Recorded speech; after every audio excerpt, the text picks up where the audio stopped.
This hearing is entitled Boom and Bust: Inequality, Home Ownership, and the Long-Term Impacts of the Hot Housing Market. I now recognize myself for 4 minutes to give an opening statement.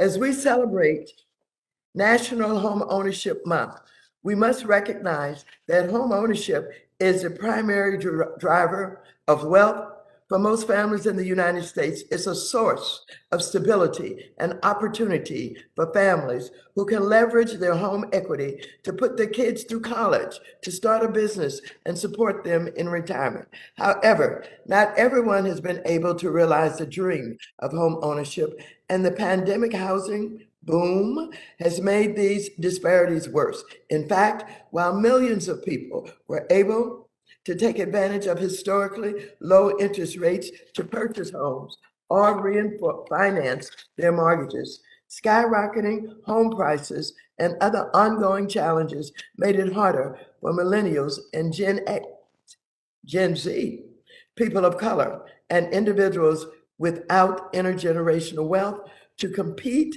and access home ownership. So, while the Federal Reserve estimates that home equity reached a record 27.8 trillion by early 2022, many qualified would-be homebuyers could not partake in this wealth building event. These trends threaten to further widen the already wide racial wealth and home ownership gaps. Nationwide, Black borrowers are the only group to experience a decline in home purchase lending among borrowers of color. For example, in my city of Los Angeles, the Black home ownership rate was 34% in 2021. However, lower than it was in 1910.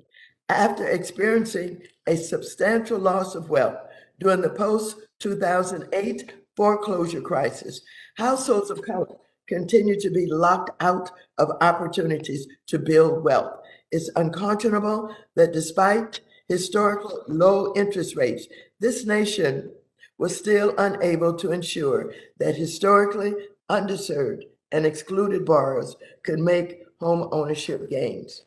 We have heard stories of Black homeowners being disproportionately denied refinance loans through appraisal bias and other kinds of discrimination, including reports that Wells Fargo denied nearly 50% of Black refinance applicants. We've heard stories of borrowers relying on mortgage financing being outcompeted by all cash buyers, including Wall Street backed investors and buyers. In a hearing chaired by Mr. Green yesterday, this committee heard about how these sales and conversions of homes into single-family rentals have harmed tenants, would-be homebuyers, and neighborhoods. So rising home prices are directly contributing to inflation, accounting for 40% of the price hikes in the last CPI score inflation numbers. And with recent interest rate hikes, we can expect that for many, the dream of home ownership will remain just that, a dream.